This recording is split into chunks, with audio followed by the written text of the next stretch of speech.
Bonjour à tous.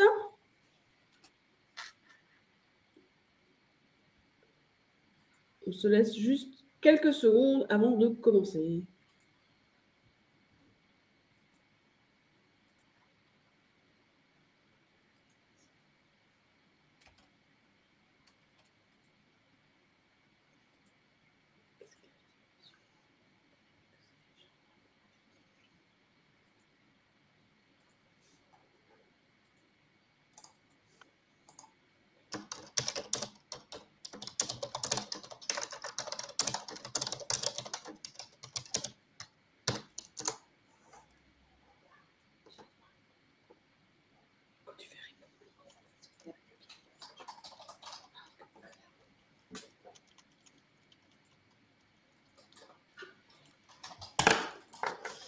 Ok, donc bonjour à tous et à toutes. Nous allons commencer ensemble cette présentation sur l'accident de travail de A à Z.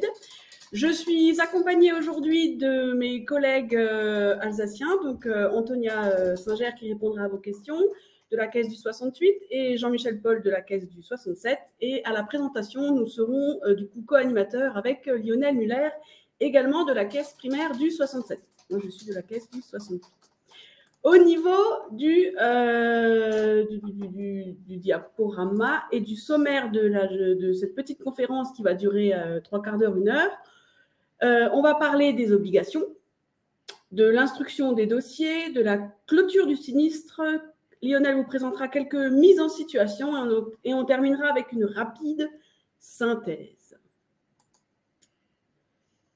Au niveau des obligations, quelles sont-elles? Il y a 4 parties prenantes, donc à savoir déjà le salarié, qui, dès lors qu'il va lui arriver donc accident de travail, il va devoir vous informer dans les 24 heures.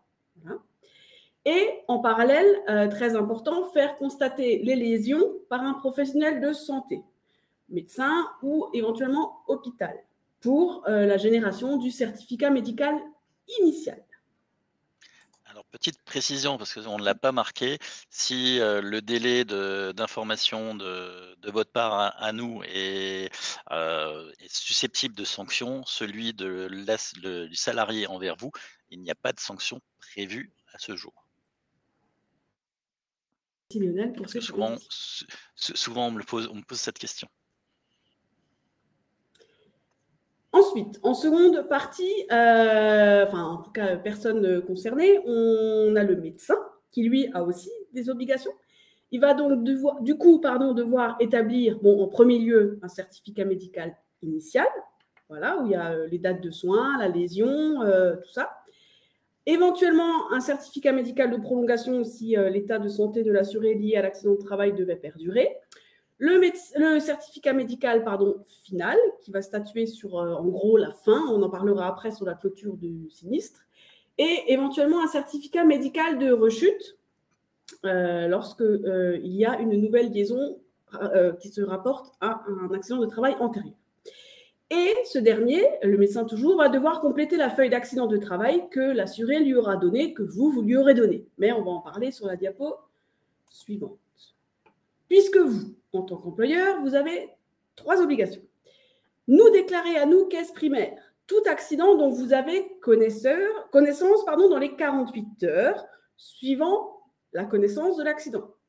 Alors, pour les questions que vous allez pouvoir que vous vous posez souvent, si jamais vous n'êtes pas au courant tout de suite parce que l'accident a eu lieu le vendredi soir et que vous avez déjà terminé votre journée et qu'on vous tient au courant uniquement lundi matin, c'est à compter de lundi matin que vous avez 48 heures pour nous déclarer l'accident de travail.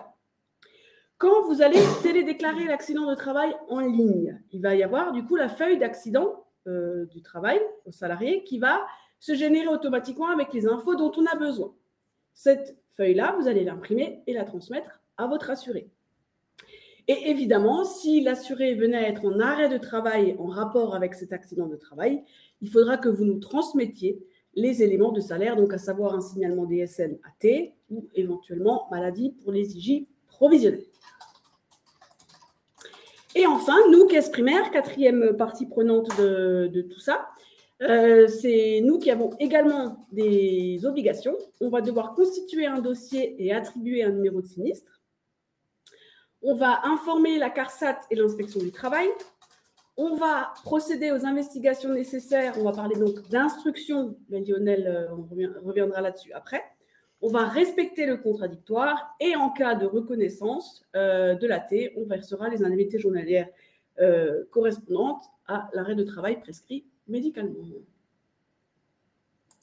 Alors, comment dire? Précision par rapport aux certificats médicaux. Il y en a qu'un à la fois qui va être fait par les médecins. Ces certificats sont essentiels pour les instructions et ne sont qu'à destination des caisses primaires.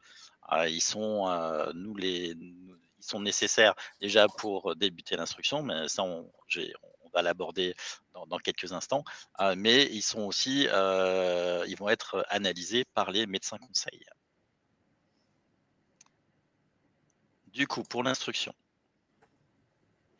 le salarié et le médecin vont envoyer chacun, enfin, c'est le salarié qui va l'envoyer, même si c'est le médecin qui le fait, vont nous en transmettre le certificat médical initial. Vous allez nous télétransmettre la déclaration d'accident de travail grâce au compte entreprise que vous avez à disposition sur Net Entreprise et plus particulièrement le téléservice IDAT, déclaration de l'accident de travail en ligne.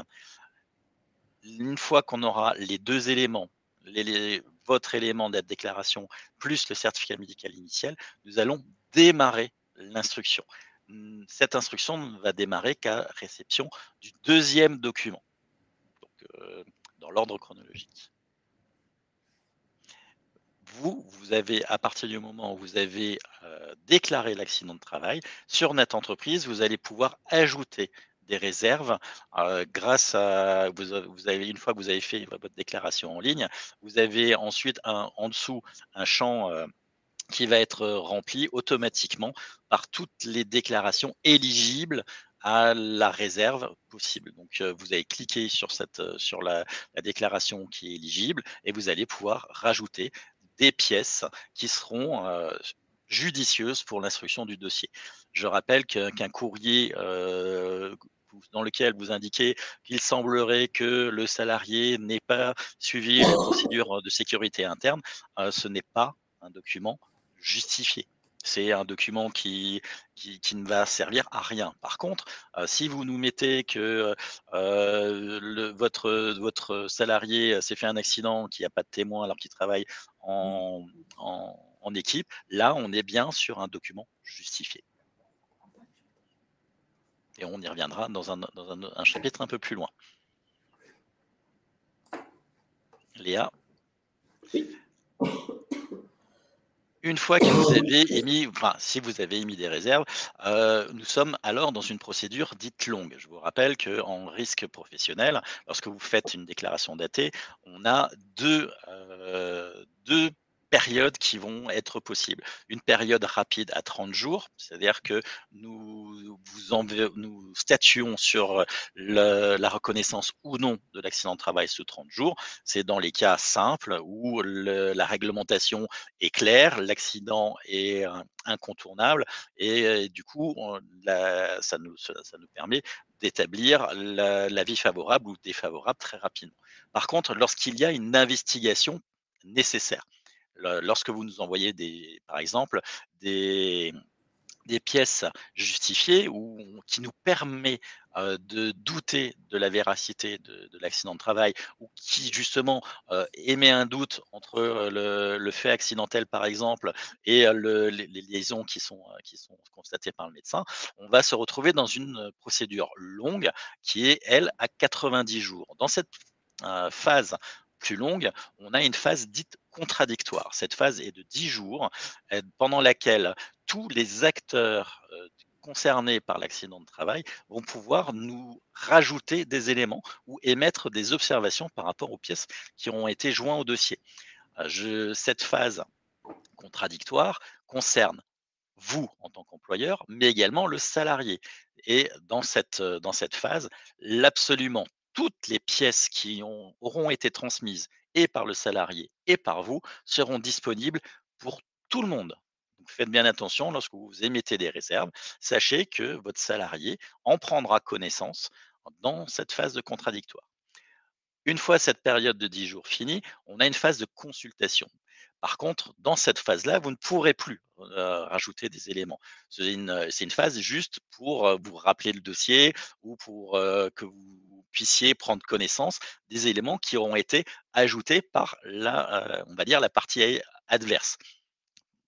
Même si le mot est pas forcément juste, sachez que pendant cette phase de consultation, et le salarié et vous-même, vous pourrez du coup consulter toutes les pièces qui ont été ajoutées par vous, bien entendu, mais également par votre salarié et inversement.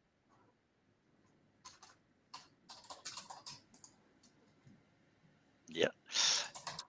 Pour cette instruction, on va vous envoyer un questionnaire. Donc, ces questionnaires se font depuis maintenant de nombreuses années via le portail questionnaire risque professionnel, QR Pro pour les intimes.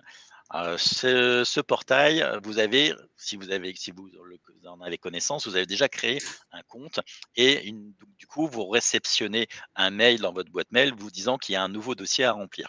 Si vous n'avez pas encore créé un compte ou que sur un de vos SIRET, c'est la première fois que vous avez un accident qui nécessite une enquête, vous allez avoir un identifiant et un code provisoire qui vous permettra de créer ce compte ou de rattacher le compte du nouveau SIRET sur les autres SIRET que vous gérez déjà.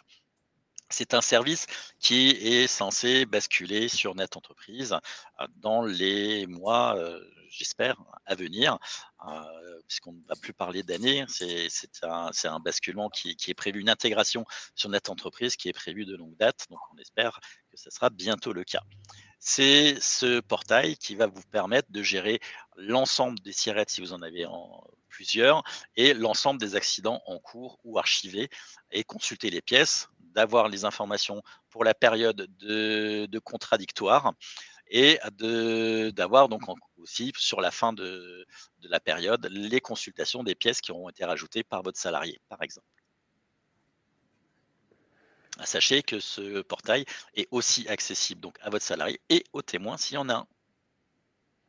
Merci Léa. Oui, pardon, désolé. Merci Lionel. Alors, sur la clôture du sinistre, très rapidement. Donc, comment est-ce qu'on va clôturer un accident de travail?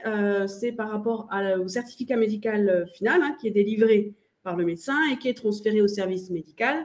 Le service médical va donner son rapport, en nous précisant s'il s'agit d'une guérison ou d'une consolidation. Si on n'a pas de certificat médical final, on va alors partir sur une guérison administrative qui sera notifiée à l'assuré. Et à la fin de l'accident de travail, donc dès lors qu'il y a guérison ou consolidation, nous arrivons donc à la fin du versement des indemnités journalières.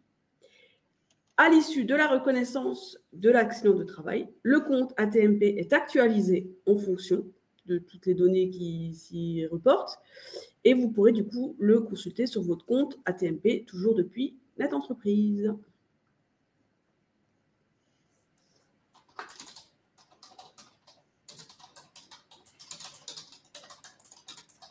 Alors, on va faire quelques mises en situation. Alors, d'habitude, effectivement, on est un peu plus interactif. Là, ça va être compliqué. Vous êtes nombreux et uniquement par chat, ça va être compliqué. Mais je vais vous laisser des temps on va dire, de réflexion. On va essayer de vous mettre dans la peau de nos collègues. Lorsque vous faites une déclaration d'accident de travail, nos collègues, enfin, nos réceptions, pardon, les déclarations d'accident de travail et donc le CMI, nos collègues vont systématiquement se poser une série de questions. Ce sont des questions qui sont en lien avec la réglementation et tout simplement, lorsqu'on a un oui sur ces 3 questions, nous sommes obligés de reconnaître l'accident de travail. C'est pour ça un peu auparavant, je vous parlais de réserve judicieuse. Parce que si vous ne nous apportez pas des éléments tangibles pour que à une de ces 3 questions, on puisse répondre non ou je ne sais pas, nous sommes obligés de reconnaître l'accident de travail. Alors, quelles sont ces questions? C'est que un accident de travail, c'est un événement ou une série d'événements localisés dans l'espace et de façon précise. On parle alors de fait accidentel ou de fait générateur. C'est un élément essentiel pour caractériser un accident de travail. Si on n'a pas cet événement, cette série d'événements, ou que cet événement n'est pas localisé dans le temps ou dans l'espace, on va répondre non à cette question. Le deuxième élément caractéristique, c'est la survenance par le fait ou à l'occasion du travail ou sous la subordination de l'employeur. Faites bien attention à chaque « ou ». Il peut y avoir un accident fait par l'application du travail. Bon, c'est vraiment la définition la plus ancienne de l'accident de travail. Mais il peut y avoir également un événement qui va surgir à l'occasion du travail, en périphérie de l'activité principale. Et enfin, le dernier cas, ça va être le fait qui va intervenir sous la subordination de l'employeur, c'est-à-dire que votre salarié est en mission ou en déplacement, par exemple, c'est les faits les plus fréquents. Dans ce cas-là, il y a un lien avec le travail, donc la réponse sera oui. Enfin, est-ce que cet accident a provoqué une lésion et du coup, c'est la réponse qui va être apportée par le CMI. Et dans ce cas-là, ben forcément, ça va aussi être un élément déclencheur de la reconnaissance de l'AT.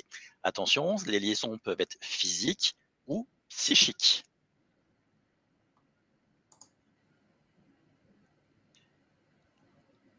Alors, qu'est-ce qu'on doit faire qu'est-ce que vous devez faire en fait? C'est que vous allez devoir recueillir les informations. Vous allez, votre salarié va devoir dire où, quand il s'est fait l'accident.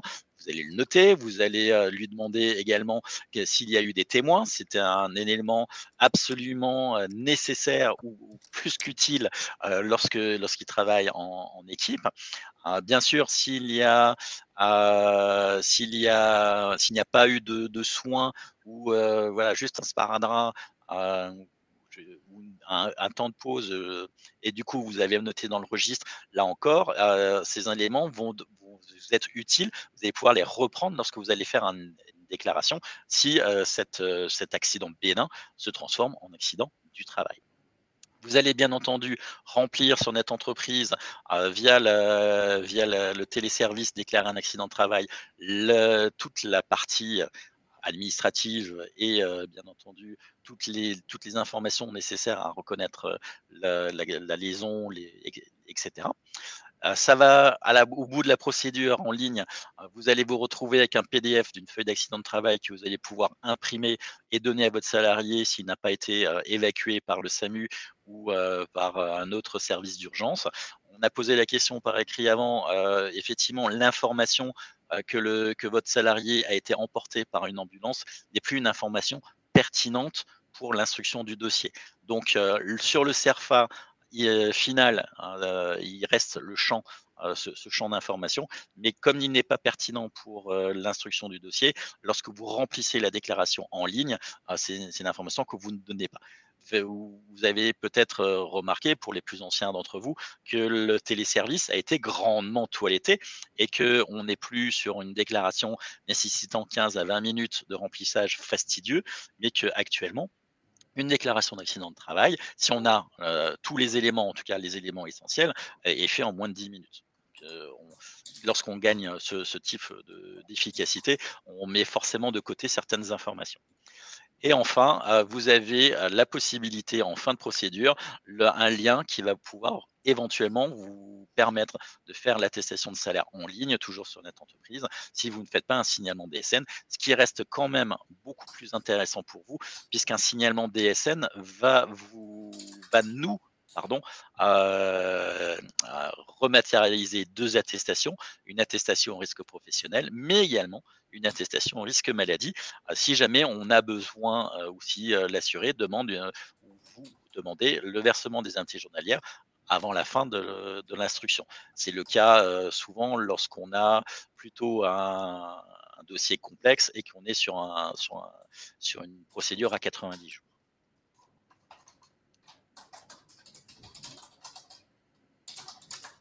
Tu veux que je prenne, Lionel ? Si tu veux, vas-y.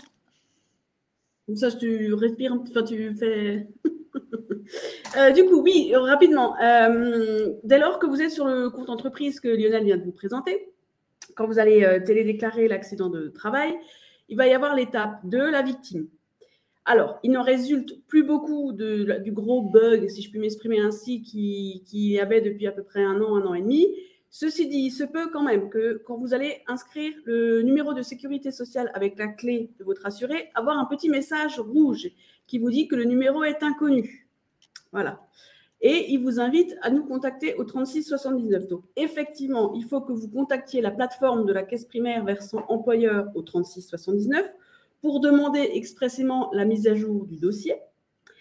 Et du coup, dans ces cas-là, comme vous n'avez pas d'autre choix, puisque la mise à jour peut prendre plus que 48 heures et largement, il faut que vous nous fassiez du coup parvenir les pièces et la déclaration d'accident de travail uniquement en version papier par voie postale avec donc le bon vieux accusé de réception, enfin lettre recommandée avec accusé de réception.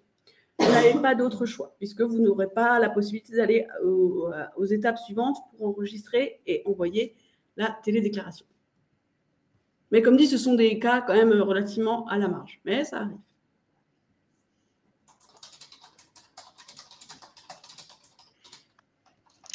Alors, en pratique, voilà, on va commencer les mises en situation.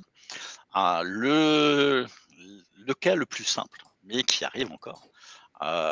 Vous êtes donc au service RH de votre entreprise et vous êtes donc dans un bâtiment d'une certaine taille. La personne qui s'occupe de l'accueil vous informe que votre adjoint vient de glisser dans les escaliers. Donc, la personne de l'accueil étant SST s'occupe de votre collègue et lui prodigue les soins nécessaires ou effectivement appelle le SAMU pour la prise en charge médicale. Vous allez pouvoir faire la déclaration d'accident de travail et on va réceptionner toutes ces informations-là. Quand on va réceptionner la DAT et le CMI avec ces informations, on va donc se poser certaines questions. Est-ce que l'accident qui est relaté a eu lieu pendant les horaires de travail et ou sous la subordination de l'employeur? Là, votre adjoint est dans vos locaux, donc il est au moins sous la subordination de l'employeur, puisqu'il est dans les locaux de l'entreprise, même s'il n'a pas encore commencé ses horaires de travail. Y a-t-il eu un fait accidentel? Oui, il est tombé dans les escaliers, donc c'est un accident. Où a eu lieu cet accident? Sur le lieu de travail, on peut difficilement dire le contraire. On a 3 oui, on va forcément reconnaître l'accident de travail. Pardon, j'arrive. Je ne me sors plus avec mes souris. Où c'est qu'elle est? Alors excusez-nous, c'est la première fois qu'on a cet environnement. Donc, et comme en plus on n'est pas du tout dans les mêmes locaux, on a forcément quelques retards. J'en ai déjà parlé par rapport aux réserves motivées. Donc, c'est une période de 10 jours qui s'ouvre dès la fin de votre télédéclaration et qui va vous permettre de nous envoyer tous les éléments que vous trouvez judicieux de nous envoyer. J'incite vraiment beaucoup sur le fait de ces éléments judicieux. N'utilisez pas de conditionnel, n'utilisez pas d'on-dit, restez toujours factuel et mettez-vous vraiment aussi à notre place. Nous ne sommes pas là pour accepter tous les accidents de travail, nous sommes là pour respecter la réglementation. Or, la réglementation nous dit de nous poser certaines questions. Donc, pour que nous permettre à nous de répondre non à ces questions, on a besoin que vous nous fournissiez des éléments factuels, des éléments absolument impossibles à contredire. Donc, certes, faites des réserves lorsqu'il le faut, mais lorsque vous en faites, mettez-nous toujours des éléments qui vont nous permettre de répondre non aux questions essentielles. Ensuite, sur Net Entreprise, hein, cet espace de réserve, vous allez pouvoir nous envoyer toutes les pièces jointes que vous voulez, si possible en PDF et dans une taille maximale de 5 mégaoctets. Je ne sais pas si vous arrivez à le voir sur la diapo, mais vous pouvez mettre aussi des photos. Alors là, ça peut par exemple être des éléments probants, si vous en avez, via photo. Mais c'est quand même mieux d'avoir des PDF.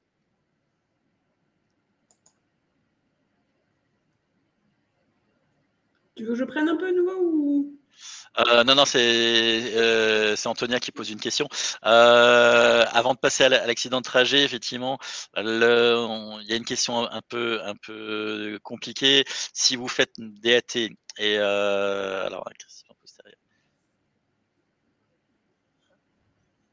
et oui, c'est une question un peu trop technique pour là en général. Lorsque vous avez bien l'accusé de réception logique qui vous prouve que vous avez fait votre travail, votre déclaration, et que cette déclaration n'arrive pas en CPAM, vous ne refaites pas la DAT en ligne. Envoyez-nous tout simplement par courrier avec surtout l'impression de l'ARL pour qu'on puisse, pour que vous puissiez dire que vous avez fait la procédure dans les temps et qu'il n'y ait pas de sanction. Voilà, c'est juste par rapport à ça. Alors, on va parler de l'accident de trajet. Un grand domaine qui a été très étendu ces dernières années. Alors, la définition exacte de l'accident de trajet, c'est l'accident qui va survenir entre la résidence principale ou secondaire présentant un caractère de stabilité ou tout autre lieu où le travailleur se rend de façon habituelle pour des motifs d'ordre familial et le lieu du travail. Donc, il y a beaucoup de ou, il y a des définitions extrêmement larges. Ça veut tout simplement dire que, à part la chambre d'hôtel pris par hasard et le lieu de travail, votre salarié va être couvert pratiquement n'importe quel endroit duquel il part jusqu'à vos lieux de travail. Ça va être le lieu de vacances, ça va être s'il a de la chance d'avoir une résidence secondaire à la campagne ou à la montagne ou à la mer et le travail, ça peut être les beaux-parents, ça peut être un ensemble de lieux d'hébergement extrêmement large et le lieu du travail.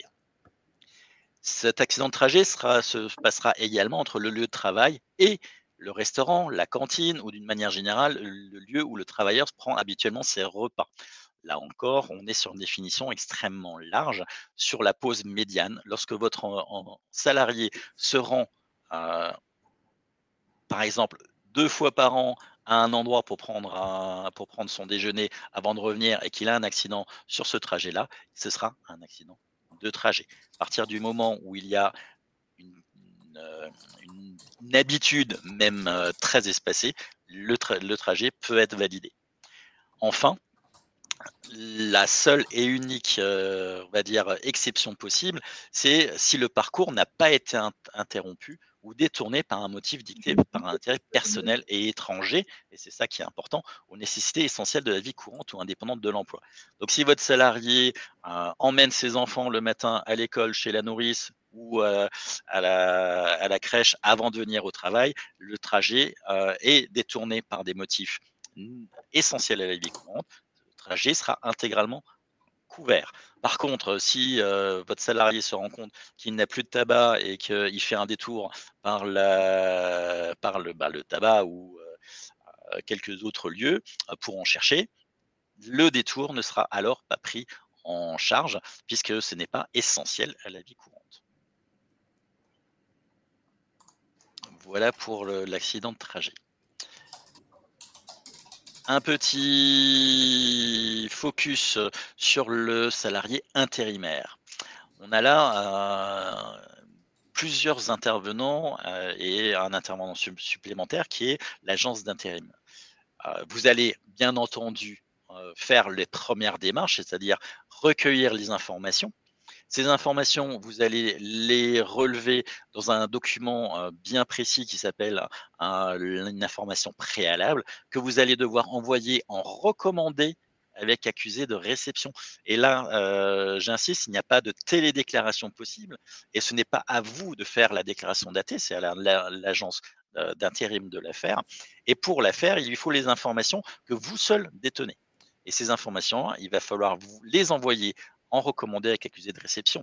Le mail, le téléphone ne seront pas suffisants en cas de litige. Je pense que la plupart d'entre vous ont pris l'habitude de faire un mail plutôt qu'un recommandé. Sachez que ça peut ouvrir des voies de recours. En attendant, ce qui est fait automatiquement par la télédéclaration, vous allez aussi devoir le faire vous. C'est-à-dire que ce formulaire est à photocopier parce qu'il n'existe plus en format remplissable papier. Vous allez devoir envoyer des copies à la CARSAT et à l'adresse, ce qui est fait normalement automatiquement lorsque vous faites en ligne. Enfin, la déclaration d'accident de travail sera faite par l'entreprise d'intérim qui va suivre les étapes qu'on a vues avant, qui sont les étapes communes.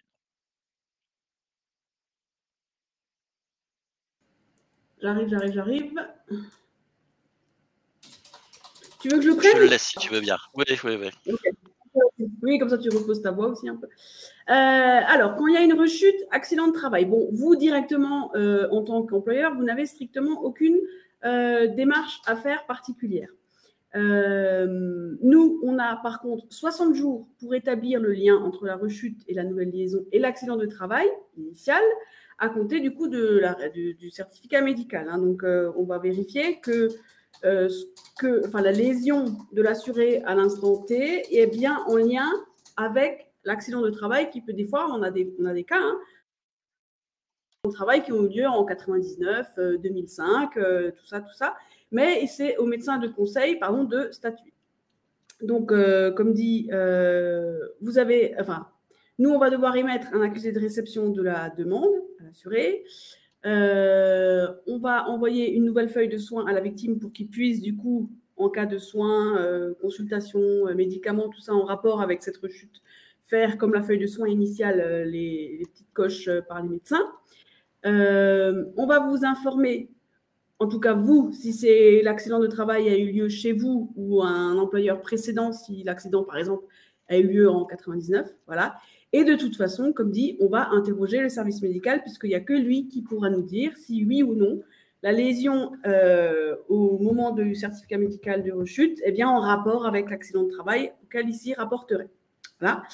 Et comme d'habitude, hein, un arrêt de travail en rapport avec une rechute sera traité comme un arrêt de travail en rapport avec un AT.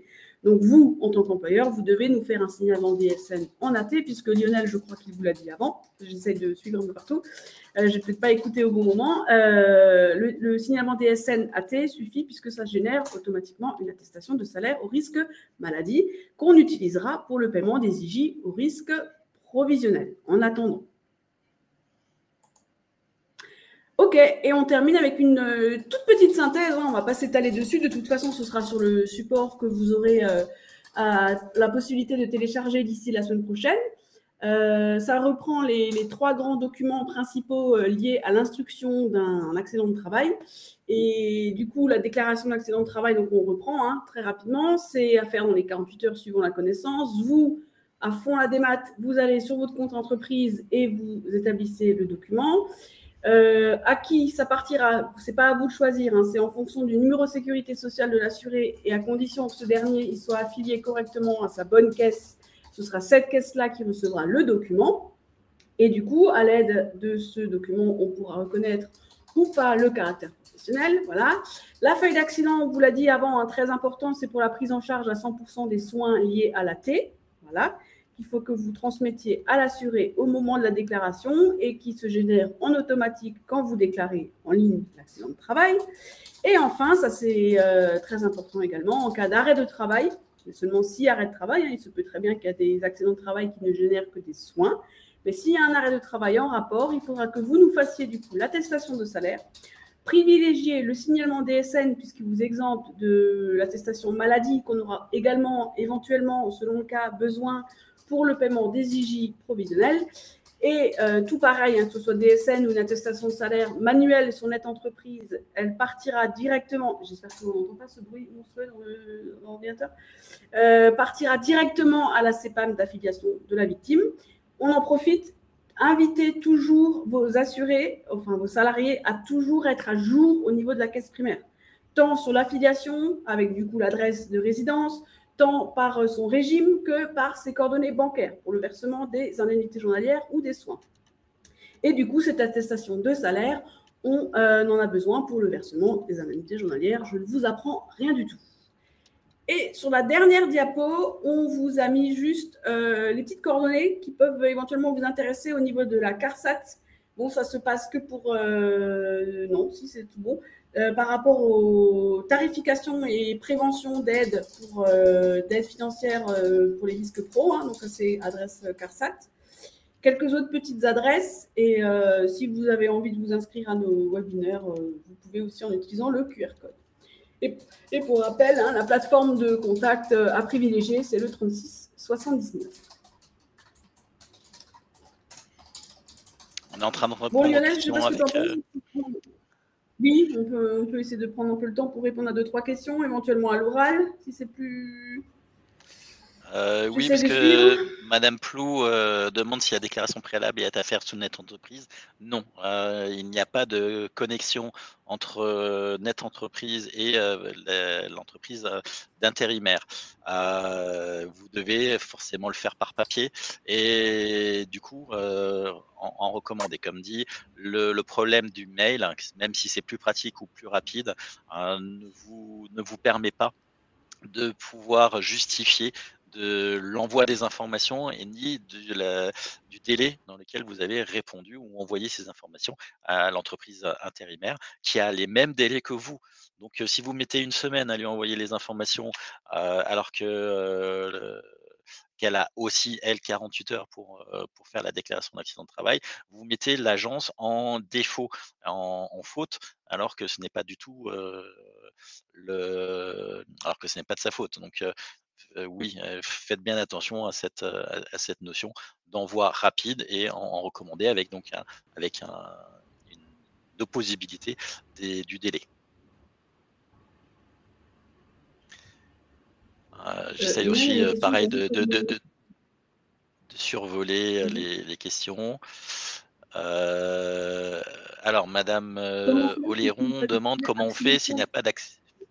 Non, je crois que c'est ce que tu es en train de dire, Léa. Comment fait-on lorsqu'il n'y a pas de fait accidentel, douleur ou maux de tête? Alors, des douleurs, et les maux de tête, ça fait partie des douleurs, est un fait générateur. Oui. On est légèrement, voilà, on joue un petit peu sur les termes. Malheureusement, la réglementation est comme ça. On va dire, la parodie, oulala, j'ai mal au dos tout d'un coup, est un fait générateur. C'est un fait accidentel et du coup, on a un oui à la première des questions.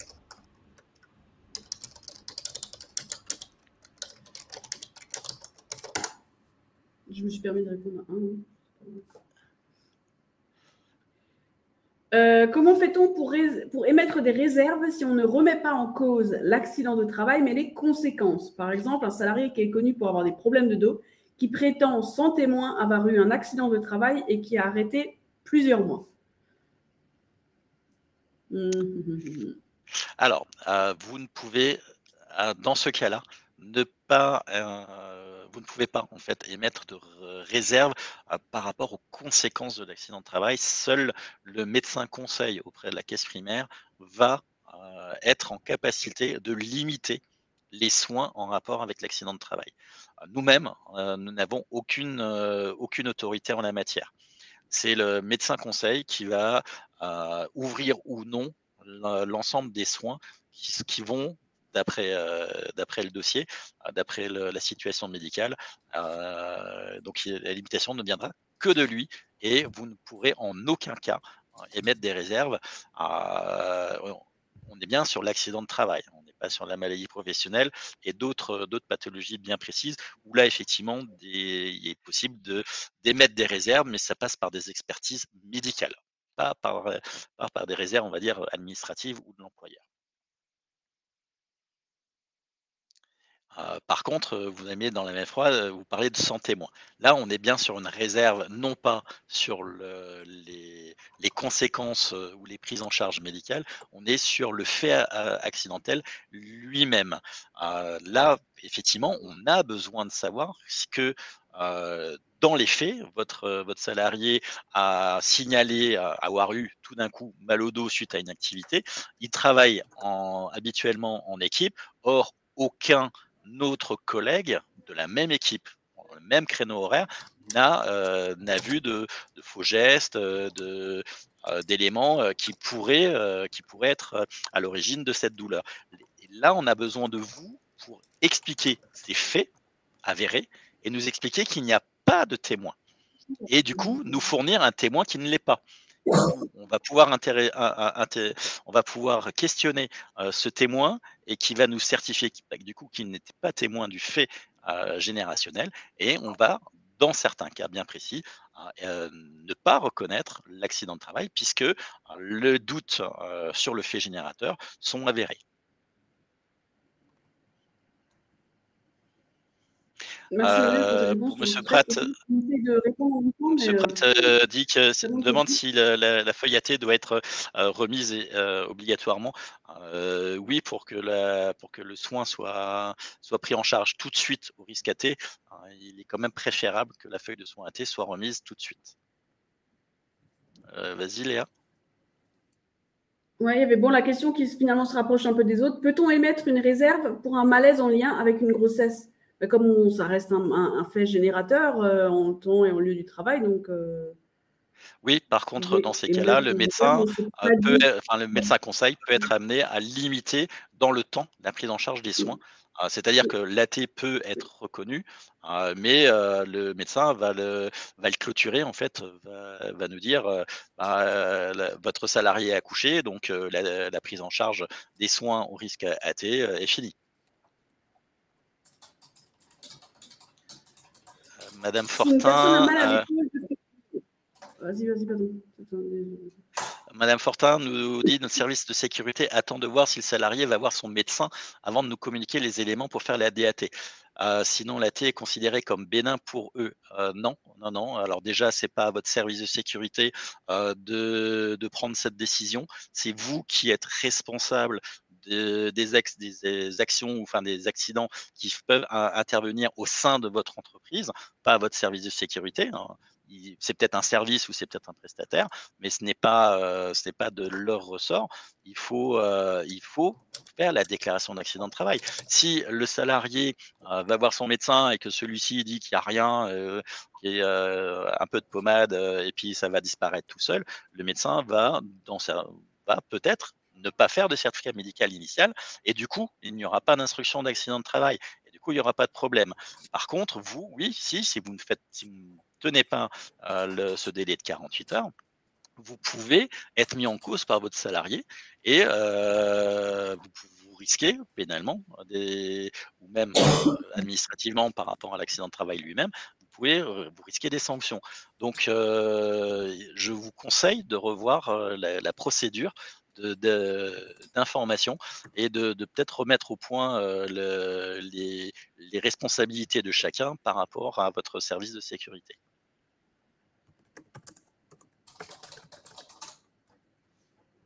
Léa, tu vois quelque chose d'autre? Il y a trop, il y a trop. En plus, on arrive aux 45 minutes, il y a trop. Euh... Alors, monsieur Alpulidis, vous êtes sur un dossier précis. Je vous conseille de contacter Oui. un de nos collègues locaux pour qu'il regarde la situation et qu'il puisse vous répondre. On ne peut pas vous répondre comme ça va dépendre du dossier, ça va dépendre des circonstances. C'est beaucoup trop précis et en plus, ça ne concernera pas les autres personnes présentes sur le webinaire.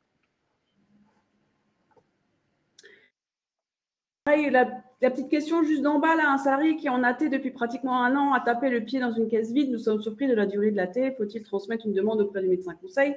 Bon, c'est très précis aussi, mais ceci dit, dès lors que vous voulez contester en tant qu'employeur le bien fondé de l'arrêt de travail, la seule possibilité que vous avez, c'est d'émettre une demande auprès du médecin conseil de la caisse de rattachement de l'assuré. Et j'ai répondu à un employeur, mais je vais le faire à l'oral du coup, c'est selon. Des fois, il se peut que l'info n'apparaisse pas. Mais sur Amélie Entreprise, du département de la caisse d'affiliation de l'assuré, il y a le lien ou l'adresse mail du service médical où vous pourriez éventuellement, du coup, faire votre demande. Et comme dit, c'est en gros, chez nous, en caisse primaire, hein, le service médical, c'est celui-là qui a le panneau feu vert ou feu rouge. Voilà. Oui, nous, nous sommes des services administratifs. On va se positionner par rapport à la réglementation et aux 3 questions qu'on se pose. S'il y a des oui partout, c'est un accord forcé. S'il y a un non ou un doute, c'est une procédure d'instruction et selon les éléments qui vont être dans l'instruction, on va répondre. Par contre, tout ce qui est médical, tout ce qui concerne la santé et les soins de suite sont à la main complète du médecin conseil.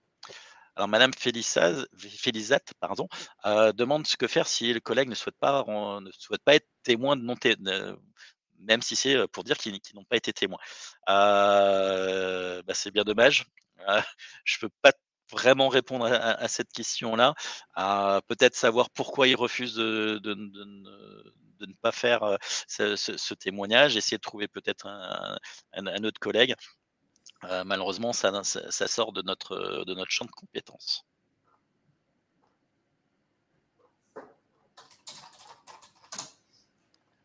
Alors, Madame Dumont parle qu'une pharmacie refuse de prendre en charge les soins et fait payer notre salarié.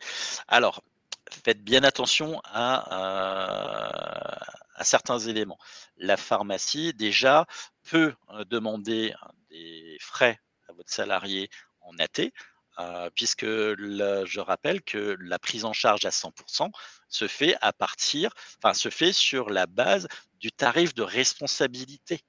Donc, s'il y a des bandages, par exemple, la sécurité sociale ne prend en charge que, je crois de souvenir, 4 ou 5 € par boîte de pansement. Et si la pharmacie facture ces boîtes de pansement 15 €, le salarié devra payer la différence. C'est exactement la même chose s'il va voir un chiropracteur, s'il va voir un spécialiste non conventionné, s'il va à l'hôpital en consultation privée avec dépassement d'honoraires, la prise en charge au risque accident de travail est bien à 100%, mais à 100% du tarif de responsabilité. Tout dépassement est à charge du salarié. Et là encore, une petite information, je me dis bien à la charge du salarié et non pas à la charge de l'entreprise. Donc, en plus de ça, dans votre question, enfin dans votre situation, vous dites que la pharmacie refuse de prendre en charge. Si le salarié ne présente pas une feuille de soins accident du travail, la pharmacie doit faire payer au titre de la maladie. Donc, oui, il y aura un reste à charge du salarié. Alors, madame Félizaz, par rapport aux préjudices à leurs collègues, peut-être informer le collègue que ça porte pas préjudice, ça évite une fraude. On n'est pas tout à fait sur le même registre d'activité.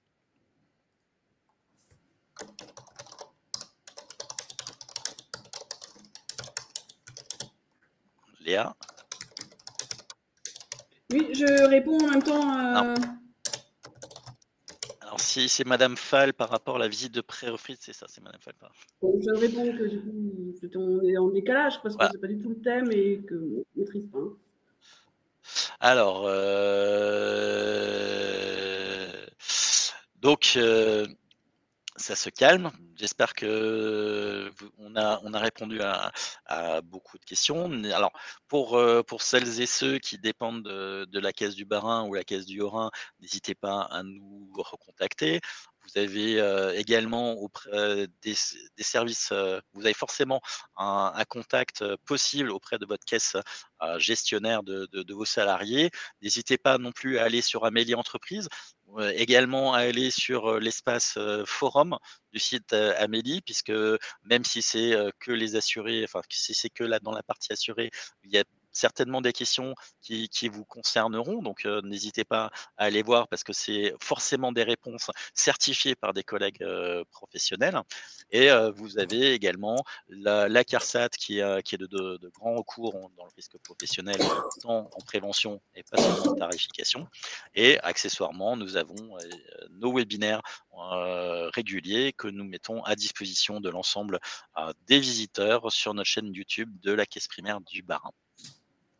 Ah, il y a quand même des questions qui arrivent entre-temps.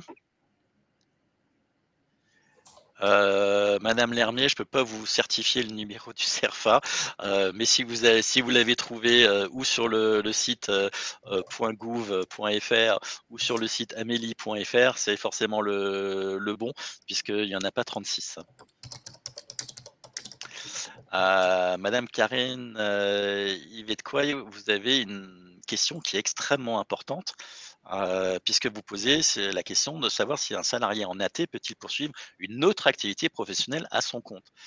Vous enlevez AT, un salarié en arrêt de travail ne peut en aucun cas d'avoir la moindre activité, qu'elle soit professionnelle, bénévole, personnelle.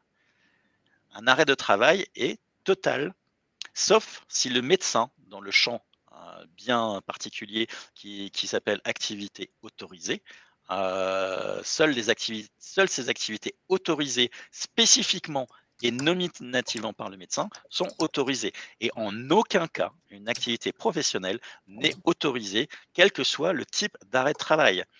Que ce soit en maladie, que ce soit en AT, que ce soit en maladie professionnelle ou que ce soit en paternité ou en maternité. C'est de la fraude.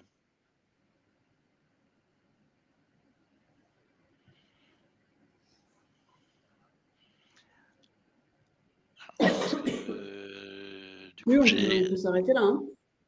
On peut s'arrêter là. On a répondu à toutes les Donc, questions. encore une fois, le support sera disponible sur les replays des conférences à partir de la semaine prochaine.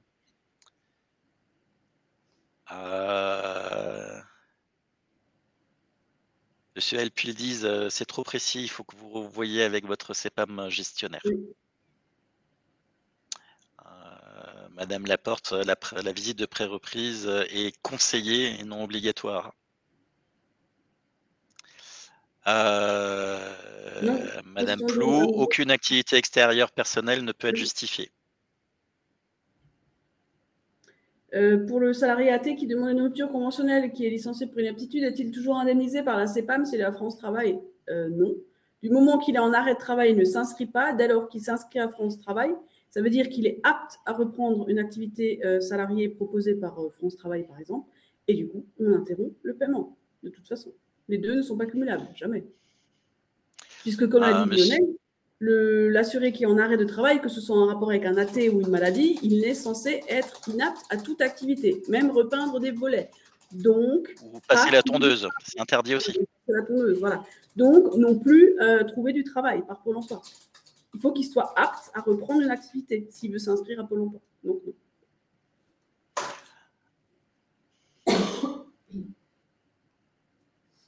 Bon, on est tout bon, hein. On peut prendre congé tranquillement. Hein. Alors, Madame Dupin donne quel type d'arrêt de travail si le salarié voit un médecin avant que l'employeur ait fait la DAT? Un arrêt de travail restera un arrêt de travail, effectivement. La coche en rapport avec un accident de travail ne pourra pas être prise en compte si le CMI n'est pas fait, s'il n'y a pas instruction de dossier. Donc, ce sera un arrêt de travail à minima maladie. Madame Plou, la charge épreuve reste malheureusement soit à votre charge, soit à celle de l'inspection du travail. Ça sort de notre champ de compétences. Bon, du coup, on va prendre congé tranquillement. Ça fait 55 minutes qu'on est ensemble. On a un petit peu dépassé le temps prévu. Donc, merci pour votre participation, pour votre écoute. Pour rappel, le support sera donc disponible sur le lien du replay d'ici la semaine prochaine, d'ici ce que l'équipe du GIP mette en ligne les différents supports. Et comme dit, on vous invite pour toutes vos autres questions à contacter toutes les caisses primaires de votre ville ou en tout cas de la caisse d'affiliation de salariés pour lequel vous vous posez des questions. Voilà, en tout cas, merci à mes collègues, merci au GIP et puis bel après-midi.